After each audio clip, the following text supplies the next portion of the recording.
அன்பை பற்றி பேச வருகிறார் நேகா அவர்கள். உரத்த கரவொலியின் மூலம் வரவேற்பை உரித்தாக்கி உங்களுடைய சுவையை பகிர்ந்து கொள்ளுங்கள். நல்லதோர் வீணை செய்தே அதை நலங்கிட புழுதிகள் அறிவதுண்டோ? சொல்லடி சிவசக்தி சுடர் மிகும் அறிவுடன் என்னை படைத்து விட்டாய். வல்லமை தாராயோ இந்த மாநிலம் பயனுற வாழ்வதற்கே என்று இந்த மனித குலத்தை உயர்த்த பிறந்த பாரதியையும் தாய் தமிழையும் அவையோரையும் முதற்கண் வணங்கின்றேன். அன்பே ஆறுயிர்க்கு என்போடு எய்த தொடர்பு அன்புடையார் என்பும் உரிய பிறர்க்கு என் விழுதனை வெயில் போல காயுமே அன்பிழுதனை அறம். இப்படியெல்லாம் அன்பையும் என்பையும் தொடர்பு படுத்துகின்றார் வள்ளுவர். மனிதராக பிறந்தவர் பயனின்றி அழியக்கூடாது என்பார் கார்ல் மார்க்ஸ். மனிதராக பிறந்தவர் பயனின்றி அழியக்கூடாது என்றால் அவர் இந்த மனித சமூகத்தின் மீது அளவற்ற அன்பை செலுத்த வேண்டும். அந்த அன்புதான் மனிதனுக்குள்ளே இருக்கின்ற உயிரை அர்த்தப்படுத்துகின்றது. அன்பு கொண்டு வாழ்பவர்களே மறைந்த பின்னும் நினைக்கப்படுகின்றார்கள். அன்பற்று வாழ்பவர்கள் வாழும் காலங்களேயே மறக்கப்படுகின்றார்கள். அன்பு கொண்டு வாழ்பவர்களே உயிர் கொண்டு வாழ்பவர்கள் கணக்கில் வைக்கப்படுகின்றார்கள். அன்பற்று வாழ்பவர்கள் எலும்பையும் தோளையும் போட்டிய சடமாகவே கருதப்படுகின்றார்கள்.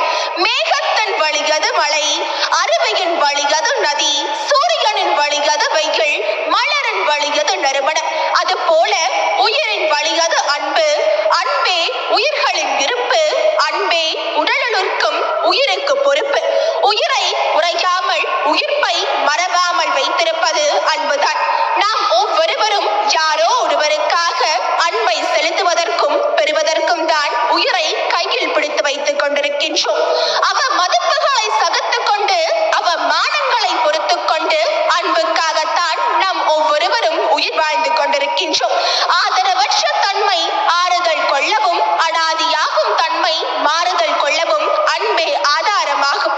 காணும் நிலை யாவும் அன்பு நிலை. காணாத நிலை எனப்படும் ஞான நிலை, மோன நிலை, பேரன்பு நிலை என யாவும் அன்பு நிலையே. யாவும் அன்பு நிலை என்பதால் அன்பே நிலையானது என்பதை நம்மால் உணர முடிகின்றது. அன்பும் சிவமும் இரண்டென்பார் அறிவிழார். அன்பே சிவமாவது ஆறும் அறிகிறார். அன்பே சிவமாவது ஆறும் அறிந்த பின் அன்பே சிவமாய் அமர்ந்திருந்தாரே. திருமூலர் திருவாக்கிது.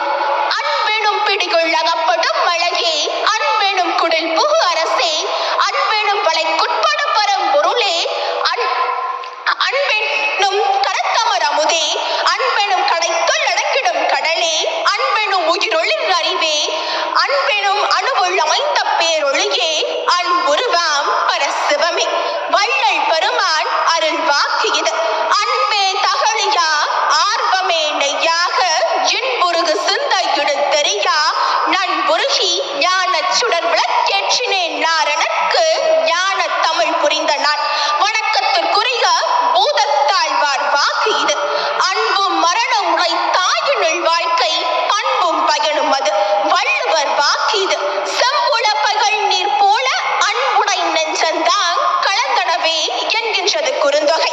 மற்ற உயிர்களிடத்தை அன்பு செலுத்தி அதனால் பெறுகின்ற இன்பத்தை சுவைக்க வேண்டும்.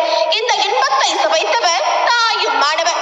அதனால் தான் அன்பர் பணி செய்ய என்னை ஆளாக்கி விட்டுவிட்டால் இன்ப நிலை தானே வந்தெய்தும் பராபரமே என பாடியிருக்கின்றார். காக்கை குருவி எங்கள் சாதி, நீல் கடலும் மழையும் எங்கள் கூட்டம் என அற்றுணை பொருள்களிடத்தும் அன்பு காட்டியவர் பாரதி. வாடிய பயிரை கண்ட போதெல்லாம் வாடினேன் என அன்பின் மிகுதியால் பாடியவர் வள்ளலார். அன்பு நிலை என்பதை நின்னோடு ஐவரானோம் என குகனையும், நின்னோடு அறுவரானோம் என அனுமனையும், நின்னோடு எழுவரானோம் என விபீடனரையும் ராமர் தம்பிகளாக ஏற்பதாக கூறி கம்பர் பதிவு செய்திருக்கின்றார். அன்பு அன்பை தவிர வேறு எதையும் எதிர்பார்க்காது. சில சமயங்களில் அதையும் கூட எதிர்பார்க்காது.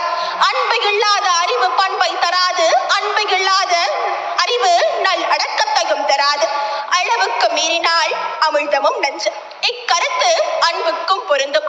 இன்று பெற்றோர்கள் தங்கள் குழந்தைகளிடத்தே அளவு கடந்த அன்பை, அதாவது செல்லம் கொடுத்து அவர்கள் போக்குக்கு அவர்களை விட்டு பின்பு துன்பப்படுகின்றார்கள். கண்மூடித்தனமான அன்பு என்றும் ஒன்று உண்டு. இது மிகவும் ஆபத்தானது. இது காலப்போக்கில் வெறியாக மாறிவிடும். ஒரு மொழியின் மீது பற்றும் அன்பும் இருக்க வேண்டும். ஆனால் அது ஒரு போதும் மொழி வெறியாக மாறிவிடக் கூடாது. மதத்தின் மீது அன்பு இருக்க வேண்டும். ஆனால் அது மத வெறியாக இருக்கக்கூடாது. நாடு, இனம், மொழி ஆகியவற்றை கடந்து இந்த உலகில் பிறந்தவர்கள் ஒவ்வொருவரும் என் உடன் பிறந்தவர்கள் என்ற எண்ணம் இந்த உலகில் உள்ள அனைவருக்கும் ஏற்பட்டால் பின் இந்த உலகில் போர்